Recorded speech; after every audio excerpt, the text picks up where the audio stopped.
আল্লাহ এতদিন আপনার হুকুম পালন করি নাই, আল্লাহ শয়তানের ওয়াসওয়াসায় পড়ে করছি গো, আপনি মাফ করে দেন। চোখের পানিগুলো ছেড়ে দিয়া যদি আল্লাহর দরবারে আপনি দরখাস্ত করেন, আমার আল্লাহ বলেন বান্দারে যৌবন কালে যদি একবার ডাক দেস, আমি ৭০ বার বান্দা তোর ডাকে জবাব দিই।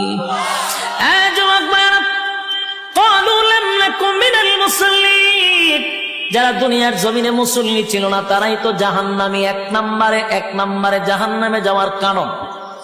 আল্লাহর নবী বলেন উম্মতেরারি, হাশরের মাঠে যদি হিসাব হয়, আউয়ালু মা ইউহাসাবু বিহিল আবদু ইয়াউমাল কিয়ামাতিস সালাহ, কিয়ামতের ময়দানে সর্বপ্রথম হিসাবটা হবে নামাজের। বলুন কিসের? ১ নম্বর হিসাব হবে নামাজ। অথচ আমাদের সমাজের মানুষ নামাজটাকে বড় অবহেলা করে।